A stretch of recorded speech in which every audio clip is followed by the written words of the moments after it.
सर्वेभ्यो नमो नमः। अद्य वयं स्वसंस्कृतपाठ्यपुस्तकं संस्कृतबालकलिका प्रथम भाग इति पठिष्यामः। अस्माकं कक्षा षष्ठं विषय संस्कृतं त्रयोदशाध्याय शब्दरूप विचारः। उद्देश्य संस्कृत के शब्दों से परिचित कराना, भाषा के व्याकरण नियमों से अवगत कराना, संस्कृत के शब्द रूपों से अवगत कराना।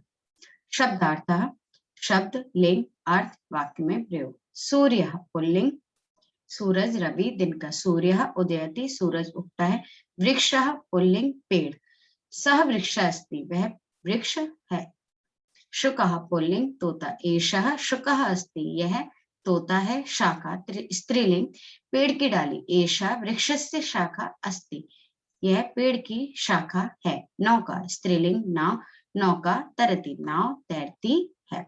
अकरांत पुल्लिंग शब्द, आइए बच्चों हम देखते हैं अकरांत पुल्लिंग शब्द क्या होते हैं। तो आ से अंत होने वाले पुरुषवाचक शब्द, बच्चों हम पूर्व पढ़ चुके हैं, सबसे पहले हमने इन्हीं शब्दों को सीखा था। वे शब्द जिनका अंत अ से होता है और जो पुरुष जाति का बोध कराते हैं उन्हें हम अकरांत पुल्लिंग शब्द कहते हैं।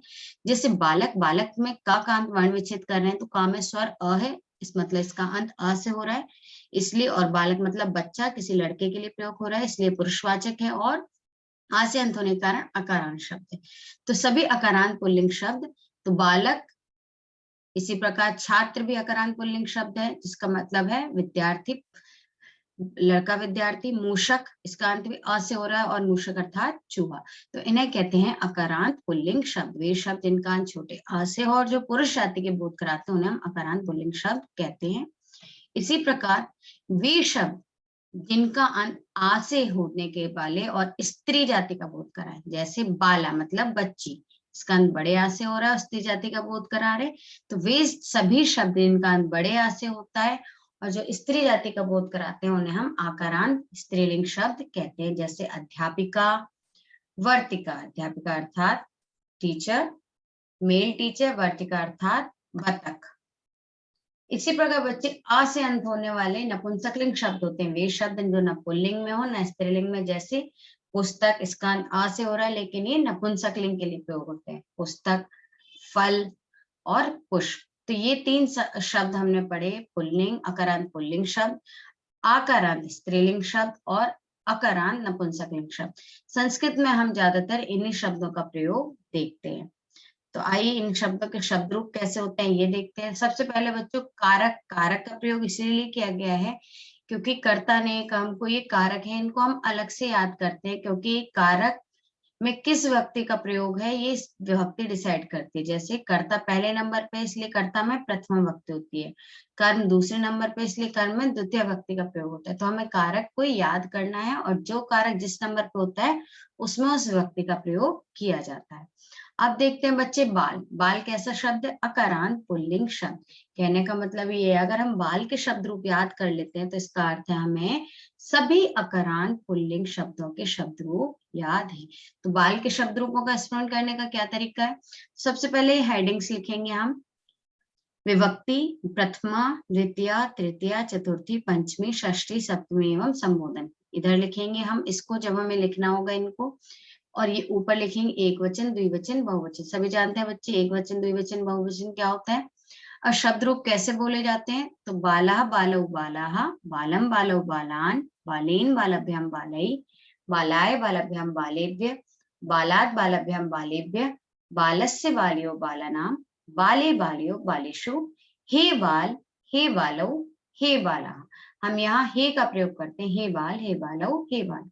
तो इसका अर्थ है हमें अगर हमें अकारांत किसी भी अकारांत पुल्लिंग शब्द के शब्द रूप याद है, मतलब हमें सभी इन अकारांत पुल्लिंग शब्दों को हम शब्द रूप बना सकते हैं। जैसे नर, नरा, नरौ, नराहा, नरम, नरौ, नरान। इसी प्रकार गज, गजह, गजौ, गजाहा, गजम, गजौ, गजान। तो ये सभी शब्दों के शब्द रूप बाल के समान होंगे क्योंकि ये शब्द भी अकारांत है और पुल्लिंग है, और बाल शब्द भी अकारांत पुल्लिंग है। इसका मतलब कि अकारांत पुल्लिंग शब्दों के शब्द रूप समान होते हैं सभी के।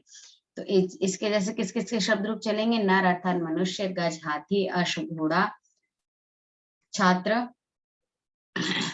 छात्र विद्यार्थी, वृक्ष बैल, सूर्य सूरज, चंद्र चंद्रमा, सैनिक सैनिक, सर्प सांप, वृक्ष पेड़, मृग हिरण, वानर, बंदर, राम नाम है किसी का आदि अकारांत पुल्लिंग शब्दों के रूप होंगे, अर्थात छात्र स्वयं इसका अभ्यास करें, आप बना बना कर देखिए।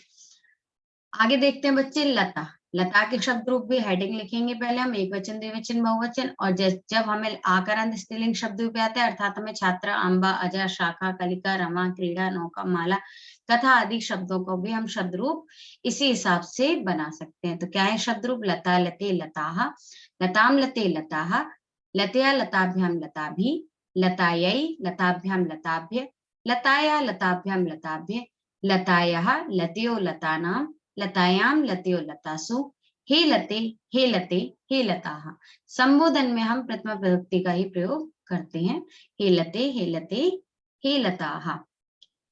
इसके बाद बच्चों हम देखते हैं पुस्तक अकारांत पुल्लिंग नपुंसकलिंग शब्द रूप। तो पुस्तकम, पुस्तके, पुस्तकानि, पुस्तकम, पुस्तके, पुस्तकानि। इसके बाद जैसे हमने बाल के शब्द रूप याद किए उसी प्रकार, जैसे बालीन, बालाभ्याम, बाली होता है, तो इसी प्रकार पुस्तकेन, पुस्तकाभ्याम, पुस्तकै, पुस्तकाय, पुस्तकाभ्याम, पुस्तकेभ्य, पुस्तकात्, पुस्तकाभ्याम, पुस्तकेभ्यः, पुस्तकस्य, पुस्तकयो, पुस्तकानां, पुस्तके, पुस्तकयो, पुस्तकेषु, हे पुस्तक, हे पुस्तके, हे पुस्तकानि। इसी प्रकार सभी शब्द रूप फल, कमल, पत्र, दुग्ध, शरीर, पुष्प, मधुर, भोजन आदि जो कि अकारांत है एवं नपुंसकलिंग शब्द है, सभी का प्रयोग इसी प्रकार होगा। और इसमें क्या चेंज है? तो बाल के शब्द रूप में प्रथमा एवं द्वितीय विभक्ति पुस्तकम, पुस्तके, पुस्तकानि होती है नपुंसकलिंग में, और तृतीया से बाल के समान ही होते हैं ये, इसलिए ये ज्यादा कठिन नहीं कहे जाते क्योंकि तृतीया से बाल के समान ही बनते हैं। तो इस प्रकार हम पुल्लिंग, स्त्रीलिंग, नपुंसकलिंग शब्दों के बारे में जाना आज हमने, एवं उन तीनों के शब्द रूप, एक एक शब्द रूप याद करने से हम सारे अकारांत पुल्लिंग शब्द रूपों के शब्द रूप स्मरण है, ये ऐसा मान के चलते हैं।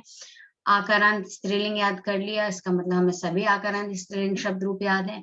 पुस्तक अकारांत नपुंसकलिंग कर लिया, अर्थात हमें सभी आकारांत नपुंसकलिंग शब्दों के शब्द रूप याद है। आइए परियोजना कार्य देखते हैं। निम्नलिखित शब्दों के लिए संस्कृत शब्द लिखिए। रमेश, रमेश अकारांत है, पुल्लिंग है, पुल्लिंग एक वचन क्या हो जाता है? बाल का बाला, तो रमेश का रमेशः। बकरी, बकरी को अजा कहते हैं, तो लता का एक वचन लता होता है तो अजा का भी अजा हो जाएगा। पानी अर्थात जल, और जब पुस्तक को पुस्तकम कहते हैं तो जल को क्या कहेंगे? जलम। पत्ता अर्थात संस्कृत में पत्र कहते हैं, जब पुस्तक को पुस्तकम कहते हैं तो पत्र को क्या कहेंगे? पत्रम।